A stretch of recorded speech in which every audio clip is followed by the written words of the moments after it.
Idée,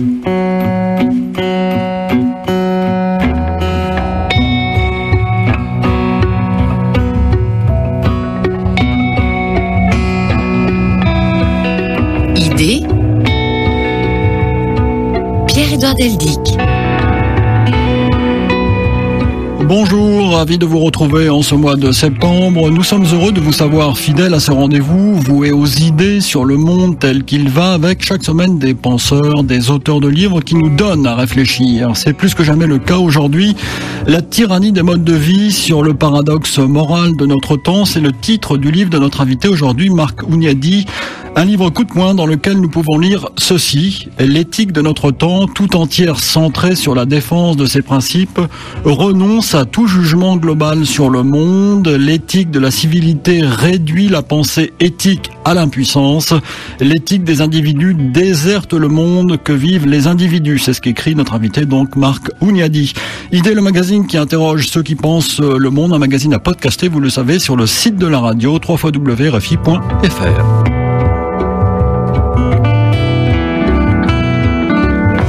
Bonjour Marc Ouniadi. Bonjour. Autant le dire tout de suite, j'ai beaucoup apprécié votre livre qui déstabilise la tyrannie des modes de vie, publié par les éditions Le Bord de l'eau, un petit éditeur très efficace. Alors vous êtes professeur de philosophie morale et politique à l'université catholique de Louvain en Belgique, et vous avez un site qui porte votre nom en fait, Marc Ouniadi en un seul mot.net. Ouniadi, ça s'écrit Hunyadi. Donc et Marc avec un K. Et Marc avec un K, effectivement, la précision est importante. En tout cas, il faut se référer à votre site. Vous avez un attachement tout particulier à RFI, d'ailleurs, il faut le dire, le souligner. Oui, j'ai beaucoup vécu à l'étranger, effectivement, dans mon parcours, je dirais, existentiel et universitaire. Et RFI était un peu une bouée de sauvetage dans des océans linguistiques parfois curieux. Hostile. Hostile. Et moi, j'aime bien qu'on dise ça sur RFI, ça nous réconforte à chaque fois. Marc Ouniadi, avant de parler de ce livre, La tyrannie des modes de vie, qui a été fort remarqué en France et sans doute en Belgique. Et je voudrais qu'on parle un petit peu de votre travail. Je l'ai dit, vous êtes spécialiste de philosophie morale et de philosophie appliquée aussi.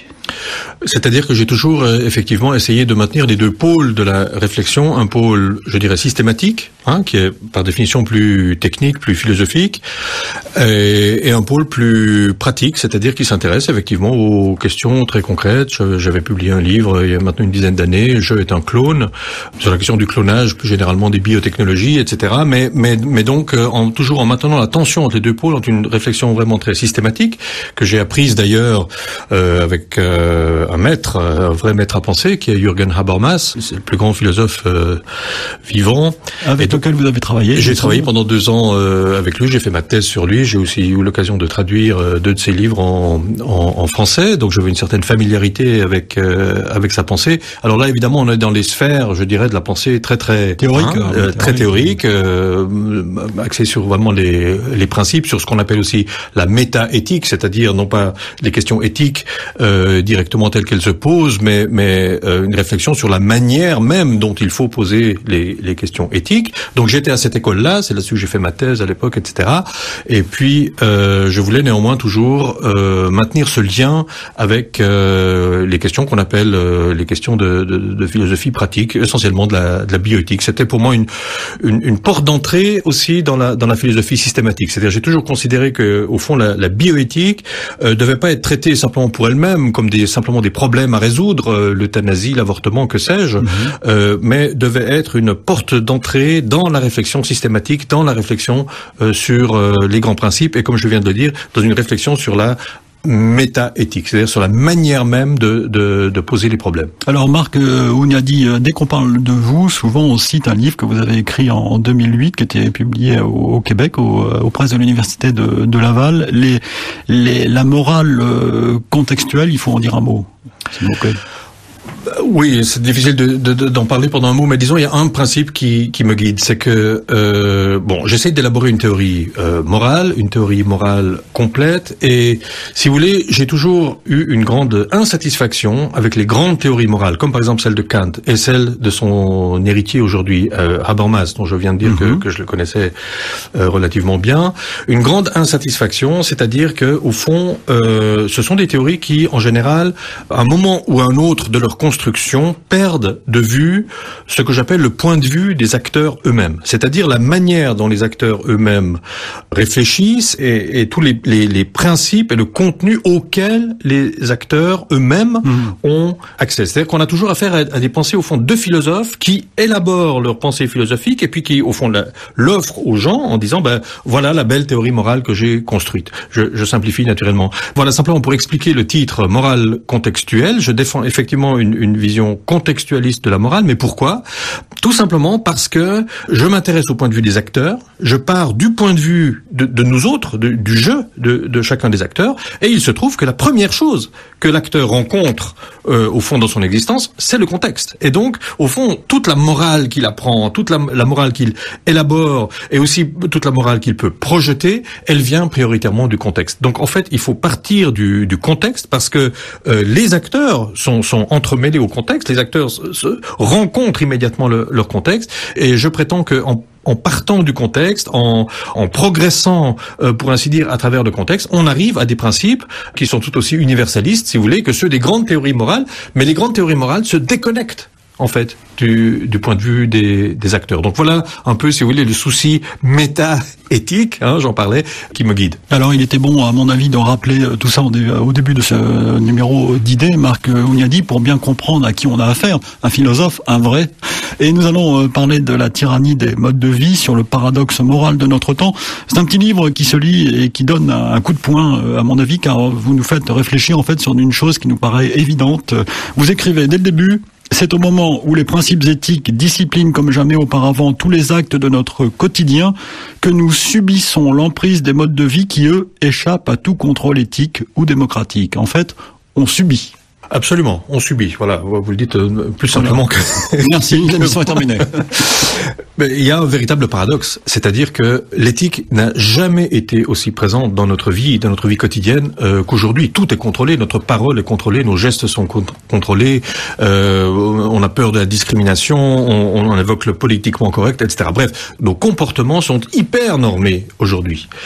Et le paradoxe que j'essaye de mettre en évidence, c'est que c'est précisément dans cette situation d'hypertrophie, je dirais, de la morale individuelle que nous sommes le plus impuissants face à ce qui pourtant nous affecte le plus, vous et moi, dans notre vie quotidienne, c'est-à-dire ce que j'appelle les modes de vie. C'est-à-dire qu'on nous impose des attentes de comportement sur lesquels nous n'avons aucun pouvoir, que nous ne pouvons absolument pas évaluer, que nous subissons effectivement comme un destin. Ça veut dire que, au fond, l'éthique se concentre sur l'individu, les droits individuels, etc., mais en même temps se trouve dans la situation où elle est absolument incapable de juger le monde, je dirais même la société dans son ensemble. Je vais vous donner un exemple. Mon exemple favori, c'est celui de la robotisation de notre environnement social. Personne ne nous a jamais demandé si nous souhaitions vivre dans un monde de plus en plus robotisé, de plus en plus technicisé, où nous avons de plus en plus affaire à des machines. Non seulement nous avons de plus en plus affaire à des machines, mais de plus en plus nous devons obéir à des machines. On connaît très bien ces situations. Ne serait-ce que dans notre voiture, il y a un bip le bip de notre ceinture de sécurité qui nous ordonne de la boucler immédiatement. On connaît tous les instructions sur ordinateur où on peut pas aller plus loin si on n'a pas obéi, etc., etc. Donc, nous sommes dans cette situation très étrange où nous devons obéir, en fait, à des machines. Bon, voilà un mode de vie. C'est-à-dire qu'on attend de nous, de chacun de chaque citoyen, si vous voulez, qu'il sache s'orienter dans ce monde technicisé. Ce monde qui nous affecte tant, parce que nous sommes dans ce monde technologique, donc au fond, notre intégration sociale, la manière de nous intégrer socialement est immédiatement dépendante de notre capacité à nous orienter dans cet univers technique. Ça pèse véritablement sur nous, mais voilà, on subit ce monde technique sans qu'on ait jamais eu même l'occasion éventuellement d'orienter ce monde dans une autre direction. Il y a une espèce d'emprise totale de la technologie sur les mondes. Mais c'est évidemment pas le seul exemple. Par exemple, je vous en donne un autre. C'est la manière dont, depuis une vingtaine ou une trentaine d'années maintenant, le mode de l'évaluation s'est imposé à nous. On évalue tout. Alors, je parle pas seulement du monde C'est une des grandes questions de l'époque, effectivement. L'évaluation. Oui, avec son lot de souffrances immenses que ça génère dans le monde, notamment du travail, dans le monde des entreprises, avec un stress où les gens doivent non seulement évaluer, non seulement sont évalués, mais doivent s'auto-évaluer, fixer des objectifs, d'où les phénomènes de burn-out, de suicide, etc. On n'a jamais autant souffert au travail qu'on les fait aujourd'hui. Bon, c'est un mode, ce mode de la calculabilité intégrale, c'est-à-dire qu'on veut quantifier tout par l'évaluation, y compris des choses qui échappent normalement à du quantitatif, parce que ce sont des professions essentiellement qualitatives, comme par exemple la médecine, comme par exemple enseigner, comme par exemple les professions de justice, etc. Tout ça, originairement, si vous voulez, sont des professions, des domaines d'activité qui sont liés à la qualité d'une prestation que l'on fournit, à la qualité des relations que l'on crée, etc., etc. Or là, on veut tout évaluer, quantifier. Bon. Ben voilà, un mode de vie, ce que j'appelle un mode de vie, c'est-à-dire une attente de comportement. On attend d'être évalué, on attend que l'on s'auto-évalue, ça pèse sur nous. Voilà un mode de vie qui s'est imposé à nous sans qu'on ait aucune possibilité de l'orienter ou de le réorienter, et sans qu'on nous ait jamais demandé notre avis. Or, il n'y a pas de fatalité. C'est une espèce de choix. C'est pas le choix de quelqu'un, c'est pas un complot. C'est une espèce de mode systémique de fonctionner de nos sociétés que nous subissons comme un destin. Alors, autre illustration de ce que vous venez de dire, Marc Ouniadi, n'y a-t-il, là je vous cite, n'y a-t-il pas mieux à faire, même du point de vue de notre confort, que d'envahir notre environnement de nanoparticules servant à raffermir nos balles de tennis, à rendre transparentes nos crèmes solaires, plus fluides nos yogourts et inodores nos chaussettes? Oui. Effectivement, c'est-à-dire Est-ce vraiment, écrivez-vous, d'une manière générale, le progrès technologique qui constitue notre salut? Ça, c'est la question de fond. Oui, c'est ça. C'est-à-dire que le progrès technologique nous aveugle aussi en quelque manière. C'est-à-dire que nous sommes focalisés sur des questions de bien-être. Alors effectivement, de crème solaire. Bon, avec toujours de la part des technologies, par exemple les nanotechnologies oui, qui sont très en vogue depuis maintenant une quinzaine d'années, avec toujours un discours de promesse qu'on va éradiquer la faim parce qu'on va pouvoir fabriquer par exemple de la viande particule par particule. Bon, on nous fait à chaque fois le coup. Donc on pensait la même chose de la génétique, avec les OGM, avec le génie génétique, etc., etc. C'est un discours qui provoque au fond l'apathie de la réflexion. C'est-à-dire qu'on nous promet des tas de choses grâce aux technologies, un plus grand bien-être, on nous fait des tas de promesses, et en fait c'est pour couper court à toute réflexion. Parce que la réflexion, elle devrait nous dire quoi? Elle devrait nous permettre de nous ressaisir de ces développements en disant bon, ok, on a des progrès technologiques, d'accord, mais dans quel sens? Dans quelle direction? Pourquoi faire? Est-ce que c'est vraiment une priorité maintenant? Comme par exemple les post-humanistes, eux tablent aussi beaucoup sur les nanotechnologies, sur les biotechnologies, sur les sciences informatiques et sur les sciences cognitives. Les post-humanistes donc qui promettent une vie non seulement allongée, mais pour certains d'entre eux éternelle, sans aucune réflexion sur pourquoi faire cette vie éternelle, n'est-ce pas? Alors nous sommes un peu aveuglés parce qu'évidemment, si on nous promet une vie éternelle, une vie allongée, chacun la veut pour soi. Évidemment, personne ne veut mourir jeune, personne ne veut, etc.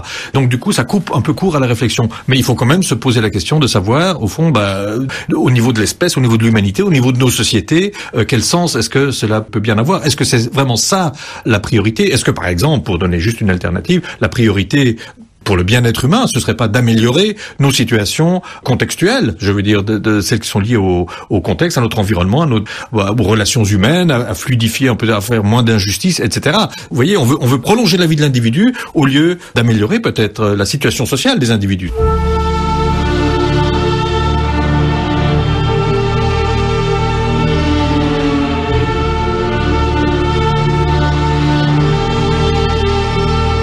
Idée, Pierre-Édouard Deldic. Marc Ouniadi est professeur de philosophie morale et politique à l'Université catholique de Louvain en Belgique. Il est notre invité. Nous parlons avec lui de son livre publié aux éditions Le Bord de l'eau, livre qui s'intitule La tyrannie des modes de vie sur le paradoxe moral de notre temps, un livre que je vous conseille vivement. Marc Ouniadi, je voudrais que vous nous parliez des chariots de supermarché. Oui, bon, c'est un exemple. Ils arrivent comme un exemple très éclairant dans votre constat. Écoutez, c'est un exemple tout à fait anecdotique, mais très révélateur, n'est-ce pas, sur le fait que, sur la manière, au fond, dont notre monde social, de notre environnement social, fait de nous des sujets d'un certain type. en l'occurrence avec les chariots de supermarché et ces petits automates où on met des sous et on doit ramener le chariot à sa place, etc. On fait de nous en fait des espèces de consommateurs non seulement dociles mais utilitaristes, c'est-à-dire que on compte sur le fait qu'on veut récupérer notre euro pour bien parquer ces chariots. Bon, c'est un exemple anecdotique, mais on voit bien, on est entré dans ce système. Personne ne se révolte là contre, évidemment, parce qu'on a d'autres choses à faire et de toute façon ça s'impose à nous de manière assez insidieuse, finalement qui nous semble naturel. C'est un bon exemple, au fond, encore une fois anecdotique bien sûr, mais tout le monde pourra transposer, de cette apathie de la réflexion que cela provoque. On subit ces choses petit à petit. Et ce qui vaut pour les chariots de supermarché vaut pour bien sûr. La société en grand. Alors, sur ces modes de vie, Marc Ouniadi, il faut quand même s'arrêter sur le « on » que vous avez prononcé plusieurs fois. « On nous impose ». Il faut mettre un nom derrière sur ce on. Un des noms possibles que vous évoquez dans le livre, c'est le libéralisme, un système économique. Le on désigne, je dirais plus largement, la notion volontairement vague de système. Le point important ici, c'est que pour les acteurs sociaux, c'est-à-dire pour vous et moi qui évoluons dans le monde tel qu'il est, ces forces, ces mécanismes en fait qui dirigent la société apparaissent comme un système, comme une force anonyme sur laquelle nous n'avons pas prise. Le libéralisme n'est pas le seul responsable de cela, parce que évidemment tout s'entremêle. Il est à tout le moins complice. Hein, alors, en tout cas. j'y viens tout de suite, mais si vous voulez, la notion de système englobe, ça va du système bancaire au système marchand, au capitalisme, etc. Et ce que j'essaye de montrer, c'est que le libéralisme et son éthique individualiste des droits est effectivement le facteur immatériel. Il est immatériel parce que ce sont des droits, n'est-ce pas? C'est un système de droits, c'est immatériel. Et donc le libéralisme est le facteur immatériel le plus important dans la reproduction matérielle de la société. Et c'est ça qui m'importe. C'est-à-dire qu'il y a là comme une mécanique. Je ne fais pas ici de l'histoire des idées. Je ne veux pas montrer comment nous sommes individualistes, etc. Je veux faire quelque chose de beaucoup plus, d'un certain point de vue, matérialiste ou en tout cas mécanique, parce que je veux effectivement montrer, c'est ça le paradoxe moral de notre temps, que l'éthique libérale des droits contribue de manière objective, c'est-à-dire réelle, contribue à la reproduction matérielle du système. C'est-à-dire que l'éthique individualiste des droits est complice du système tel qu'il se reproduit et tel qu'il nous impose des modes de vie que nous n'avons pas choisis. Oui, vous écrivez d'ailleurs dans le livre, en se retirant du cours du monde, le libéralisme l'épouse. Il est donc objectivement solidaire des modes de vie que ce cours du monde nous impose. Absolument. C'est très exactement ce que je pense. C'est-à-dire que, en fait, je parle là de conservatisme du fait accompli de la part du libéralisme, de conservatisme du fait accompli. Pourquoi cette expression? Tout simplement parce que le libéralisme tolère tout ce qui arrive, tout ce qu'on nous impose, pour autant que les droits individuels soient saufs. Mais j'attire l'attention sur le paradoxe qu'il y a. On pourrait avoir une société parfaitement juste d'un point de vue libéral, n'est-ce pas, qui respecte les droits individuels, et une société totalement détestable d'un point de vue social. Par exemple, un monde entièrement robotisé. Par exemple, un monde entièrement marchandisé. Par exemple, un monde strictement individualiste. Tout ça est compatible avec les droits libéraux. Donc c'est de ce point de vue que je dis que ces droits individuels, cette éthique et cette politique du libéralisme est objectivement complice d'un système qui s'impose à lui. Et c'est pour cela, Marc Ouniadi, que ces droits individuels entraînent une parcellisation de l'éthique, en fait. Hein. Oui, la parcellisation de l'éthique, c'est-à-dire le fait qu'on a affaire à... tout le monde connaît ça, on en parle tout le temps, on parle de l'éthique des affaires, de l'éthique du soldat, il y a une éthique des cantines scolaires, une éthique de la politique en mer, une que sais-je, je parle même pas de l'éthique biomédicale, de l'éthique ceci, des professions, n'est-ce pas? Bon, on parcellise l'éthique, comme si c'était une espèce de salami qu'on pouvait trancher. Mais ces éthiques parcellaires, elles sont toujours là pour rendre attentifs au tort que l'on pourrait faire aux individus. C'est-à-dire que ces éthiques parcellaires ou parcellisées veulent éviter que, dans chacun des domaines considérés, on fasse du tort aux individus, n'est-ce pas? Il y a une éthique de la robotique, par exemple. Alors, l'éthique de la robotique, ça veut dire quoi? Ça veut dire que on s'interroge, si vous voulez, ce qu'on veut éviter, c'est que les robots fassent du tort à ceux qui les utilisent, tout simplement. Et on veut aussi qu'ils préservent les données et des choses comme ça. Mais ceci, évidemment, est une manière, pour l'éthique, de se retirer du monde. Je veux dire de se retirer du monde dans son ensemble, n'est-ce pas? Parce qu'on considère plus le monde dans sa totalité, la société dans sa totalité. Est-ce que c'est une société bonne ou est-ce que c'est une société que nous souhaitons, mais parcellise l'éthique et la fragmente. Et de ce point de vue, cette fragmentation participe à la reproduction matérielle de la société. Marc Ouniadi, on va marquer une pause pour écouter les nouvelles de ces dernières heures dans le monde et on va se retrouver pour parler éthique, de cette éthique et de ces modes de vie. À tout de suite.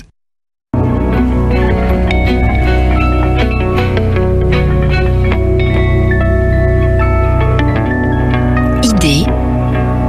Suite. Marc Ouniadi est professeur de philosophie morale et politique à l'Université catholique de Louvain en Belgique. Il est notre invité. Nous parlons avec lui de son livre publié aux éditions Le Bord de l'eau, livre qui s'intitule La tyrannie des modes de vie sur le paradoxe moral de notre temps. Un livre que je vous conseille vivement, dans lequel, Marc Ouniadi, vous écrivez ceci: on a sécurisé la roue du hamster, nous pouvons y tourner en toute quiétude. Oui, je pense que c'est ça la complicité objective, si vous voulez, de cette morale individualiste. C'est-à-dire qu'on arrive à ce paradoxe où, en fait, nous avons le triomphe de l'individu, et ça a été une grande conquête, je veux pas du tout le nier, mais il se trouve que ce triomphe de l'individu consacre en vérité le triomphe du système, parce que cette morale individuelle est complice du système puisqu'elle lui permet absolument de se reproduire. Non seulement elle lui permet, elle favorise hautement sa reproduction. Par exemple, le principe de précaution me semble aussi... il est assez éclairant, ce principe de précaution. C'est-à-dire que le système ne se remet pas en question, mais quand même un petit peu, il prévient. À l'image du principe de précaution, si vous voulez, ce qui se passe, c'est que on veut éviter les trop grands risques, n'est-ce pas? Dans les cas de risques déraisonnables, eh bien, on s'abstient ou on essaie d'orienter la recherche dans une autre direction. Mais évidemment, on ne remet pas du tout en question l'emprise techno-scientifique sur le monde, n'est-ce pas? Donc, le principe de précaution n'est pas du tout fait pour remettre en cause le système en tant que tel. Il est là pour favoriser sa reproduction. Alors, reprenons des exemples que vous avez cités dans la première partie et que vous citez dans le livre. Je vous cite à nouveau, Marc Ouniadi: dans le domaine de l'éducation, on veille au bien-être individuel des élèves, mais les écoles se plient à la professionnalisation générale de l'enseignement avec son biais caractéristique en faveur des sciences non humaines. Dans l'économie quotidienne, on veille comme jamais aux droits et à la sécurité des consommateurs tout en amplifiant exponentiellement l'immense système du désir marchand avec pour horizon final la marchandisation de tous les biens. Une sorte de fuite en avant, en quelque sorte? Fuite en avant et je dirais démission devant le système. En fait, c'est ça. C'est-à-dire le consumérisme, par exemple, est quelque chose qui se répand partout, même dans les domaines où nous ne sommes pas consommateurs, dans l'administration, dans le rapport au pouvoir, des choses comme ça. Eh bien, on fait de nous en fait des consommateurs, n'est-ce pas? Et ceci, évidemment, dans le respect des droits des consommateurs. Donc, voilà de nouveau un exemple de fragmentation de l'éthique. C'est-à-dire qu'il y a une espèce d'éthique de la consommation, effectivement, très stricte. Par exemple, falsifier les produits ou etc. C'est une faute très grave, naturellement. Mais voilà, tout ça est fait pour en fait favoriser ce que j'appelle encore une fois la reproduction du système, c'est-à-dire le fait que simplement le système se perpétue, s'amplifie et accroît son emprise. Alors il y a le mode de vie qui s'impose, Marc Ouniadi, il y a aussi les styles, ou le style de vie, c'est pas tout à fait la même chose. Alors effectivement, c'est une distinction que je fais, c'est-à-dire que les modes de vie sont ces attentes de comportement général qui deviennent exigibles de la part de la société, c'est-à-dire qu'on exige de vous, encore une fois, que vous sachiez vous orienter dans un univers technique, tous ces comportements rationnels qu'on vous demande d'adopter. Maintenant, on peut adopter face à ça des attitudes plus, je dirais, réservées, qui sont ce que j'appelle les styles de vie, c'est-à-dire une manière de décliner subjectivement ces attentes, c'est-à-dire de les refuser. Par exemple très concret, on a aujourd'hui le mouvement du slow food, par exemple, n'est-ce pas, ou d'autres choses du même genre. La décroissance, par exemple. La décroissance, voilà. Effectivement, chacun est mis dans la position, on peut refuser, je ne sais pas, d'utiliser son téléphone portable, par exemple, ou de prendre l'avion. C'est des choses qu'on peut faire. En réalité, ça ressemble un peu à de l'héroïsme moral, si vous voulez, et surtout ce qui m'intéresse, c'est que ça n'a aucun impact politique. zéro impact politique. Ce n'est pas une réponse. C'est-à-dire que si on prend au sérieux le phénomène que je décris, à savoir cette emprise des modes de vie sur les individus, les réponses qui correspondent à des styles de vie particuliers, eh bien, ne sont pas des réponses politiques. Ce sont des réponses extrêmement elles-mêmes fragmentées que le système tolère. Par exemple, aux États-Unis, le libéralisme, évidemment, tolère énormément de modes de vie différents. On tolère les Amish, on tolère ceci, on tolère cela, mais c'est sur le mode, je dirais, zoologique.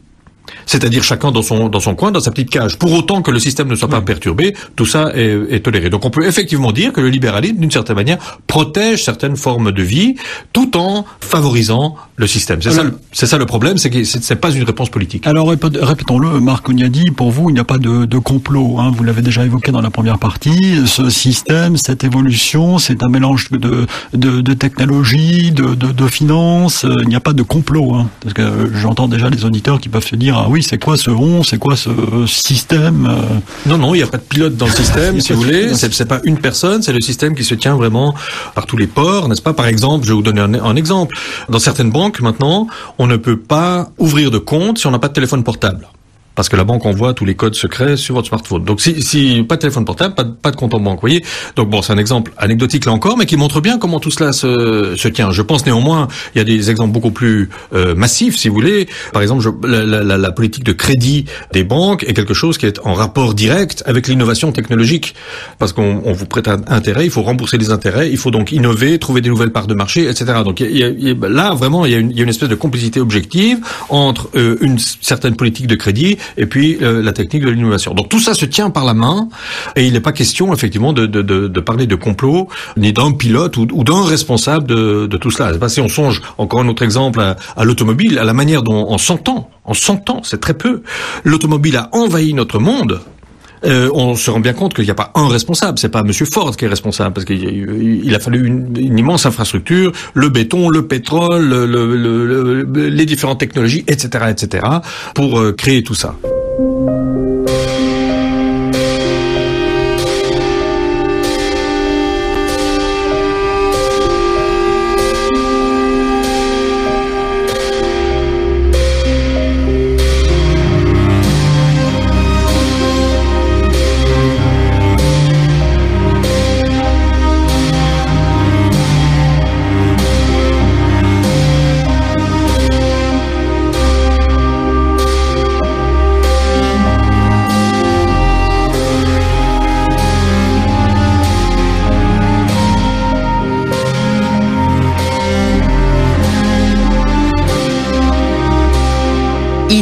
Pierre-Édouard Deldic. Marc Ognadi est professeur de philosophie morale et politique à l'Université catholique de Louvain en Belgique. Il est notre invité. Nous parlons avec lui de son livre publié aux éditions Le Bord de l'eau, livre qui s'intitule La tyrannie des modes de vie. On déplore dans le livre, en tout cas dans la forme que je voudrais exprimer maintenant, l'absence des hommes politiques. Oui, objectivement, on peut le dire, encore une fois, ni complot ni rien du tout, mais ça fait partie de la logique du système, au fond, d'être dépolitisé. C'est la politique, c'est un peu recroquevillé, la politique libérale, par exemple, sur vraiment l'attention aux droits, aux non-discriminations et à ce genre de choses, et simplement la politique a déserté le monde. Donc j'ai dit que l'éthique libérale a déserté le monde, par fragmentation, par tout ce que j'ai décrit, mais la politique, c'est la même chose, en quelque sorte. C'est-à-dire que les hommes politiques ont été emportés par le système. Ils sont main dans la main avec le système. Si vous voulez, c'est pas. Encore une fois, il me semble, c'est un mécanisme objectif que je décris là. Je pense que c'est une des manières une des voies qu'a emprunté le système pour étendre son emprise, c'est la dépolitisation de ce système. Oui, parce qu'on pourrait se dire au contraire, Marc Ognadi, que les hommes politiques sont là pour changer le système. Or, en lisant votre livre, on s'aperçoit que, d'où ils sont absents d'ailleurs, qu'ils accompagnent, en fait, le système. Ils l'accompagnent, ils en sont objectivement complices. C'est bon pour les hommes politiques, mais c'est aussi bon pour autre chose. L'État est absent. Les institutions. Oui, l'État est absent. Les institutions sont plus à la hauteur. Il n'y a plus d'institutions politiques qui soient à la hauteur de ce qu'on appelle la mondialisation ou la globalisation. Il n'y a pas de contrepoids politique. On n'arrête pas de déplorer l'impuissance des États. Donc c'est pas une invention de ma part. Je pense que ça fait partie de la logique du système. Mais c'est vraiment redoutable ce que vous décrivez, Marc Ognadi. Je vous cite à nouveau. Vous écrivez: voilà l'intelligence objective du système qui, sans que personne en particulier ne l'ait voulu, rive durablement tous les acteurs à sa toile autocollante, y compris ceux que l'on appelle les décideurs, entre guillemets. Oui. Absolument, je confirme, je n'ai rien à retirer de ce que vous écrivez. Oui, non. Oui, donc effectivement, c'est ce que j'appelle la complicité objective. Alors, face à ce mouvement, les auditeurs doivent se dire, mais que faire? Il y a une sorte de... soit on suit le mouvement, soit on essaie de le changer, mais vous dites que les initiatives individuelles ne comptent pour rien dans ce changement. Que faut-il faire, à votre avis? Eh bien, je l'ai dit, les styles de vie individuels ne sont pas une réponse politique, parce qu'elles restent fragmentées. Les États actuels sont impuissants face à tous ces mouvements.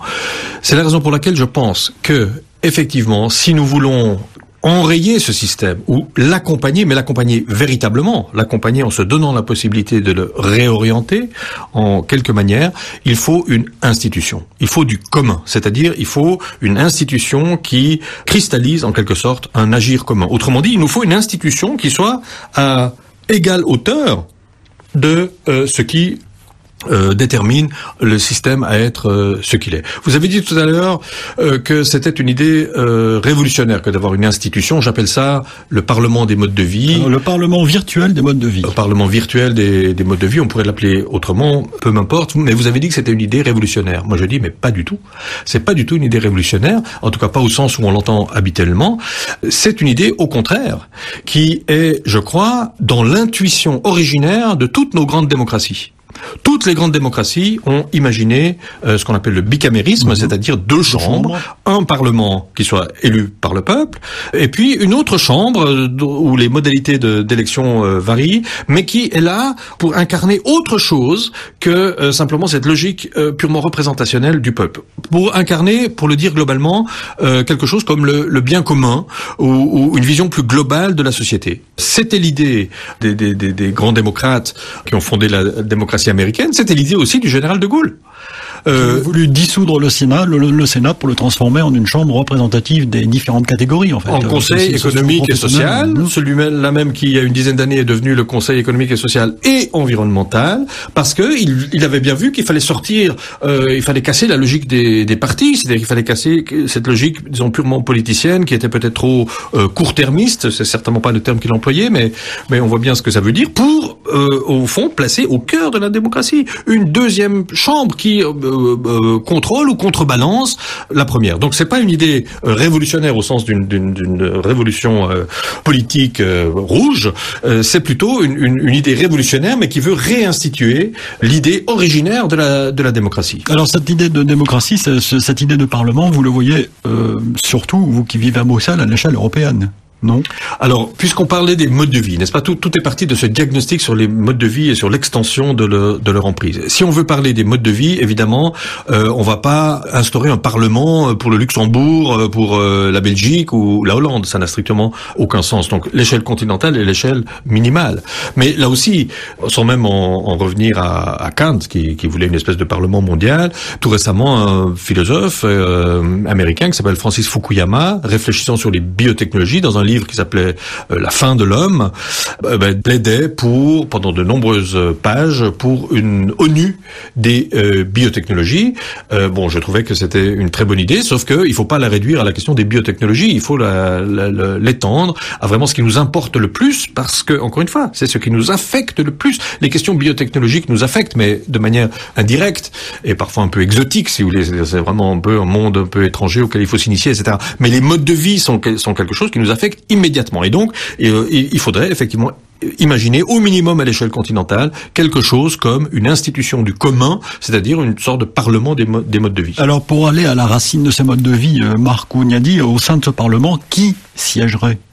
Quand vous posez la question, y aurait-il d'ailleurs des sièges? Ouais, bon, c'est la question. Ici, il y a toute une question de ce qu'on appelle le design institutionnel, c'est-à-dire qu'il faudrait dessiner cette institution. C'était pas exactement l'objet de mon ouvrage. C'est un thème un peu prospectif, c'est-à-dire qu'il faut réfléchir à cette question. Mais on ne part pas de rien. Bon, il y a déjà le modèle de la deuxième chambre dans les démocraties, mais aujourd'hui, tout ça est augmenté, si je puis dire, de la présence d'Internet, qui est à la fois le produit phare, si je puis dire, de nos modes de vie, mais que, en fait, on pourrait utiliser contre la logique automatique de reproduction des modes de vie. C'est pourquoi je parle d'un parlement virtuel qui est pas forcément un parlement, si vous voulez, représentatif, au sens où vous me demandez qui siégerait, etc. À mon avis, il faudrait aller dans cette direction-là, c'est-à-dire d'une participation, d'un parlement à la fois participatif, ce que permet extraordinairement Internet, avec une difficulté majeure que je ne sous-estime pas, mais à laquelle il faut réfléchir. C'est un programme de recherche, c'est un programme politique en quelque sorte. Donc la participation sur Internet, c'est facile. Ce qui est beaucoup plus difficile sur Internet, c'est la délibération. C'est-à-dire véritablement l'échange d'arguments, la transformation des points de vue, la mutualité des perspectives, etc. Ça, c'est quelque chose de difficile, auquel il faudrait réfléchir. Donc sur le design institutionnel, vous voyez, j'essaie d'ouvrir des pistes en disant voilà, c'est dans cette direction qu'il faut chercher, mais je n'ai pas la solution évidemment clé en main. Et donc ça serait d'abord une agora, c'est-à-dire une enceinte où chacun pourrait s'exprimer effectivement. D'abord pouvoir s'exprimer, et puis ensuite il faudrait voir comment est-ce qu'on pourrait cristalliser ça, si vous voulez, dans une institution qui serait décisionnelle. Donc dans ce Parlement destiné à changer les modes de vie, à trouver un sens en fait à ces modes de vie, il faudrait aussi des gens qui arrivent à suivre ces modes de vie, à l'expliquer. Il faudrait des scientifiques, il faudrait des économistes, etc. Le risque, c'est que ça devienne un Parlement de spécialistes en fait. Non, la question n'est pas que ça devienne un parlement des spécialistes, la question est que ça doit être un parlement où les spécialistes ont aussi naturellement voix au chapitre, parce que les questions qui déterminent nos modes de vie sont des questions souvent éminemment techniques. Alors déjà d'un point de vue scientifique, si vous voulez, il y a des choses qu'il faut simplement expliquer, mais il n'y a pas que la science. Le droit est aussi extrêmement complexe, et donc ça aussi il faut pouvoir l'expliquer. Mais donc, vous voyez, c'est ça la difficulté que je ne sous-estime pas, encore une fois, mais d'un modèle délibératif. C'est-à-dire c'est une délibération où experts et citoyens, notamment, participent à part égale, si vous voulez, et s'écoutent les uns les autres, effectivement. Parce qu'il y a une autre étape, Marc Ouniadi, avec ce Parlement des modes de vie, c'est qu'il faudrait qu'il pèse politiquement sur ces modes de vie, qu'il puisse les changer. Il faudrait qu'il ait un pouvoir de coercition, un pouvoir politique, tout simplement. Oui, absolument, un pouvoir institutionnel de légiférer sur certaines questions, pas sur tout. Il faudrait pas transformer, si vous voulez, la tyrannie des modes de vie en une tyrannie du Parlement des modes de vie, c'est-à-dire une tyrannie tout court, naturellement. Je n'imagine absolument pas qu'un tel Parlement décide du bon mode de vie. C'est très important. Il ne s'agit pas de donner. C'est tout à fait fondamental. Donc il ne s'agit pas, encore une fois, d'une dictature, d'instaurer une dictature des modes de vie. On imposerait un mode de vie. Mais déjà, ne serait-ce que s'assurer de fait que les modes de vie peuvent être pluriels, mais véritablement pluriels, pas sur ce mode zoologique que je disais tout à l'heure, ce serait déjà une chose très importante. C'est-à-dire éviter l'emprise, effectivement, du mode de vie de fait, n'est-ce pas, qui s'impose à nous. Donc ça c'est un élément très très important. Il ne s'agit pas de désigner pour un tel Parlement, il ne s'agirait pas de désigner un mode de vie, mais de permettre la réflexion sur nos modes de vie. Vous parliez des Nations Unies à l'instant, Marc Ouniadi, avec Francis Fukuyama, mais ce Parlement, il faudrait aussi qu'il soit à l'échelle mondiale. Alors je l'ai dit, c'est au minimum à l'échelle continentale, effectivement, idéalement à l'échelle mondiale. Bon, ben voilà, c'est ce qu'on appelle un idéal régulateur. Qu'il puisse agir sur le monde. Oui, mais je pense que si vous voulez, la cause n'est pas entièrement perdue, puisque d'une certaine manière, encore une fois, via le bicamérisme, donc ce genre d'intuition existe. D'autre part, les institutions, ça s'invente. On en a un exemple merveilleux avec les comités de bioéthique qui n'existaient pas encore il y a une quarantaine d'années. Et donc c'est depuis les années 1980 qu'on a instauré on a fabriqué, on a institué de toutes pièces ces comités bioéthiques. Bon, ils n'ont pas tous un pouvoir naturellement de législation, etc., plutôt de conseil, mais enfin c'est quand même des institutions très importantes. Il y en a une aussi au niveau européen. Donc rien de tout ça n'est impossible. Moi je crois qu'on veut nous faire croire que nous sommes dans une situation d'impuissance, etc. De fait, nous le sommes. n'est-ce pas? Mais ce n'est pas une fatalité. C'est-à-dire que, effectivement, je pense qu'on peut créer une institution, qu'on peut réfléchir à ces questions et dépasser cet étage de notre âge démocratique d'aujourd'hui, qui est donc il ne faut pas revenir en arrière, mais il faut le dépasser en instaurant, si vous voulez, une couche supplémentaire aux droits individuels, qui serait la réflexion sur le commun.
Pierre-Édouard Deldic. Est-ce que vous ne sous-estimez pas, Marc Ouniadi, la force de l'action individuelle quand même? Les changements de comportement de groupe sur, je sais pas moi, la décroissance. Est-ce que l'action individuelle peut, à terme, changer les choses? Je pense que toutes ces actions, et il y en a beaucoup à travers le monde, en Amérique du Sud, en Italie, etc. Il y a plein de choses qui vont dans cette direction. Ces mouvements, d'abord, il faut les cristalliser quand même en une institution, mais surtout, moi, ce qui me donne espoir, c'est que ce sont des signes, ce sont des indices, des symptômes du fait que, effectivement, les gens quand même refusent. Alors, est-ce qu'ils utilisent la bonne arme pour ce refus? Est-ce que c'est la bonne arme politique? Moi, je ne le crois pas. Je pense qu'il faut, encore une fois, passer par une institution du commun. Mais j'ai beaucoup d'espoir dans ces mouvements, non pas dans le fait qu'ils vont s'étendre. Je ne pense pas qu'ils vont, en tant que tels, s'étendre, parce que je crois vraiment que le système est beaucoup plus fort que les individus qui le subissent, et que donc la seule vraie réponse qu'on puisse donner, c'est une réponse politique, c'est-à-dire une réponse institutionnelle. Et pourtant, ce système technologique, financier, et même idéal, préconise, favorise l'individu plus que jamais. Ben c'est la façon qu'il a choisi de s'imposer. Plus que jamais. Plus que jamais. Donc ce Parlement va se heurter à cette réalité, en fait, puisque cette notion d'individu, vous savez qu'on symbolise aujourd'hui avec son casque, son ordinateur, ses prothèses auditives, j'allais dire, smartphone et autres, cet individu-là est en train d'être construit.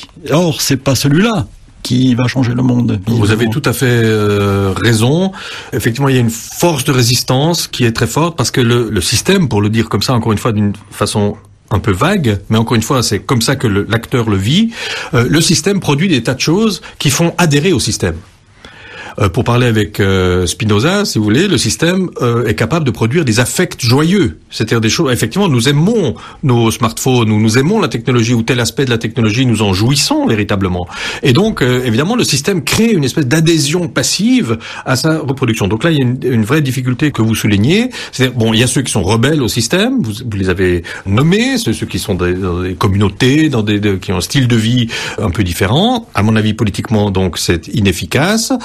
Mais est-ce que sur le plan politique, il n'y a pas aussi un petit peu de ça avec ce qui se passe en Grèce à l'échelle européenne? C'est un tout autre sujet. C'est la parole du peuple face à, non pas la politique, mais à ce qui est considéré à Bruxelles comme une technocratie sans âme. Oui, c'est pas très étranger à ce que je veux dire. C'est-à-dire que cette reprise en main par la politique, en l'occurrence par une politique populaire, du peuple, par ceux qui ont inventé la démocratie, est quelque chose d'extrêmement significatif, me semble-t-il. C'est-à-dire que, quand même, quoi qu'on en pense d'un point de vue politique, etc., ça c'est pas le sujet, mais le fait même de vouloir reprendre en main ce qui, aux acteurs, en l'occurrence aux acteurs grecs, apparaissait comme une technocratie artificielle. Qui symbolise un petit peu le système dont vous parlez d'ailleurs. Absolument, absolument. Mais le fait de pouvoir dire non est un geste extrêmement significatif, quel que soit maintenant évidemment l'avenir de cette situation. On le verra bien, on verra bien quelle est la force du système, quelle est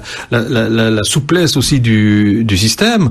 Mais voir effectivement l'affolement généralisé de l'Eurogroupe, face au non grec est quelque chose de tout à fait stupéfiant à mon égard. Quand je pense qu'on pense exclure la Grèce de l'Europe, mais on vit où là? On marche sur la tête.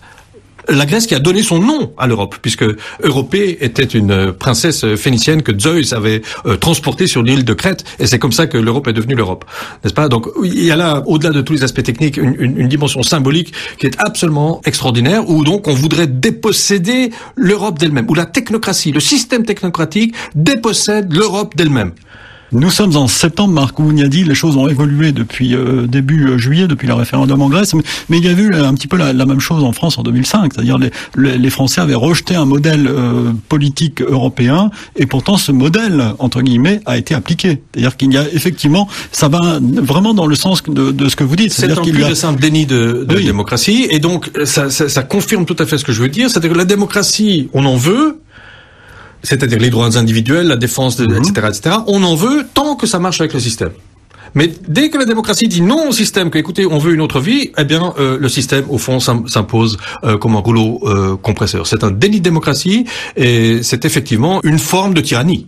Alors pour faire face à cette tyrannie, il faut donc créer ce parlement virtuel des modes de vie, ou parlement des modes de vie à l'échelle du continent ou à l'échelle mondiale, sait-on jamais. Vous êtes aussi un rêveur, révolutionnaire, je maintiens mon mot, et rêveur aussi, Marc Ouniadi. Écoutez, je crois absolument à la puissance des idéaux. Aucune pensée n'est plus négative et pathologique que celle qui nie la force des idéaux politiques. Mais en l'occurrence, je pense que l'idéal que je dessine, il est certainement idéal, mais il est certainement pas utopique. Encore une fois, c'est un retour aux origines de la démocratie. Il s'agit simplement de reprendre en main ce qui nous affecte le plus. Voilà. Alors si ça c'est révolutionnaire, alors oui, je suis révolutionnaire. Merci Marc Ouniadi. Votre livre qui nous interpelle et nous incite en quelque sorte à la rébellion, au sens noble du terme. À la réflexion plus qu'à la rébellion. C'est-à-dire l'ennemi, c'est la non-réflexion, c'est l'irréflexion, c'est le caractère automatique de la reproduction du système. Et donc, si on arrive à instiller un peu de réflexion dans le système, ce sera déjà très très bien. En tout cas, il faut lire votre livre, La tyrannie des modes de vie, sur le paradoxe moral de notre temps, un livre publié aux éditions Le Bord de l'eau. Merci encore d'être venu de Bruxelles. Merci à vous.